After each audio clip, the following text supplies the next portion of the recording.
زیادہ تر لوگ مولانا فضل الرحمان کے دورہ افغانستان کی اہمیت کو سمجھ نہیں رہے، لیکن جو لوگ کسی بھی ملک میں امن کی اہمیت کو سمجھتے ہیں وہ اس دورہ کی سگنیفیکنس کو اچھی طرح سمجھ رہے ہیں۔ پاکستان اور افغانستان کے درمیان تقریباً 2600 کلومیٹر طویل بارڈر ہے، جس میں 18 کراسنگ پوائنٹس ہیں۔ جن کراسنگ پوائنٹس میں تورخم اور قندھار کے پوائنٹس بہت اہم ہیں۔ کچھ عرصہ پہلے بارڈر پر افغانستان کی جانب سے کئی بار بلا اشتہار فائرنگ کے بعد بالآخر پاکستان کی طرف سے بارڈر کو بند کر دیا گیا۔ پاکستان کو اپنے تحفظ کی خاطر اس بارڈر پر کثیر لاگت سے باڑ بھی لگانا پڑی۔ دراصل آج کل ہمارے ہاں ہونے والی ہر دہشت گردی کا سرا افغانستان تک پہنچتا ہے۔ پاکستان چاہتا ہے کہ افغان حکومت اس بارے میں ٹھوس اقدامات کرے اور اپنی سرزمین پر ایسی کسی گروہ کو نہ رہنے دے جو پاکستان کو عملاً نقصان پہنچاتا ہو۔ اس کے علاوہ دوسرا تشویشناک امر اسمگلنگ ہے، جس کی وجہ سے پاکستان کو زبردست معاشی نقصان سہنا پڑتا ہے۔ مثلاً ڈالر کی افغانستان اسمگلنگ رکنے سے پاکستانی روپیہ مستحکم ہوا۔ ایک اور بہت اہم مسئلہ افغان مہاجرین کا تھا، جس پر پاکستان کا موقف سادہ ہے۔ ہم نے بہت عرصہ اپنے افغان بہن بھائیوں کو پناہ دی ہے۔ اب چونکہ ان کے اپنے ملک میں امن ہے، اس لیے انہیں لوٹ جانا چاہیے۔ اور یہ کہ ہماری اپنی آبادی بھی تیزی سے بڑھ رہی ہے، ہمارے وسائل محدود ہیں، اس لیے اب ہم لاکھوں مہمانوں کا بوجھ نہیں اٹھا سکتے۔ واضح رہے کہ ان سب باتوں کے باوجود پاکستان نے صرف انہی افغان باشندوں کو پاکستان چھوڑنے کا حکم دیا ہے جو غیر قانونی طور پر پاکستان میں مقیم ہیں۔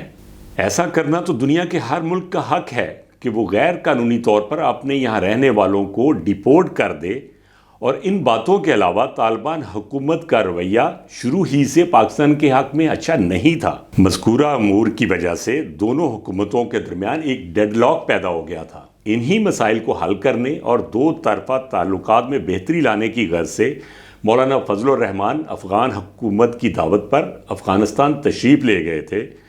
اس دورہ میں مولانا فضل الرحمان کے وفد میں پاکستان کے نامور علماء بھی شامل تھے۔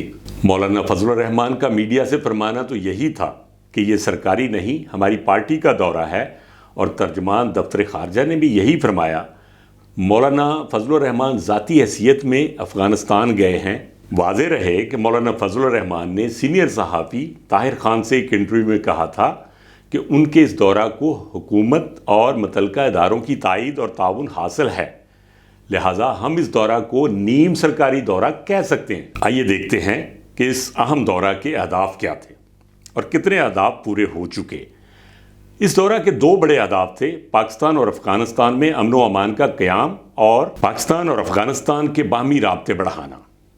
مولانا فضل الرحمان کے اس دورہ کی کامیابی کو افغانستان کے سپریم لیڈر امیر المومنین ملا ہیبت اللہ سے مولانا صاحب کی ملاقات سے مشروط کیا جا رہا تھا، جو کہ قندھار میں ہو چکی۔ افغانستان کے رئیس الوزراء یعنی وزیر اعظم اور نائب وزیر اعظم، وزیر خارجہ، وزیر داخلہ، کیبنٹ اور انٹیلیجنس سربراہ سے مولانا صاحب کی ملاقات ہو چکی اور بھرپور تبادلہ خیال ہو چکا۔ وزیر داخلہ سے بارڈر سچویشن پر مفید بات چیت ہوئی۔ ذرائع کے مطابق مولانا فضل الرحمان افغان حکام کو خاصی حد تک قائل کر چکے کہ پاکستان میں امن سے افغانستان کا امن مشروط ہے، اور یہ کہ افغانستان میں اسٹیبلٹی ہوگی تو ہی خطہ اسٹیبل ہوگا، اور خطے میں امن ہوگا تو ہی خطے کے ملک ترقی کر سکیں گے۔ قصہ مختصر، جمعیت علماء اسلام کے اس دورہ کو بالکل کامیاب کہا جا سکتا ہے۔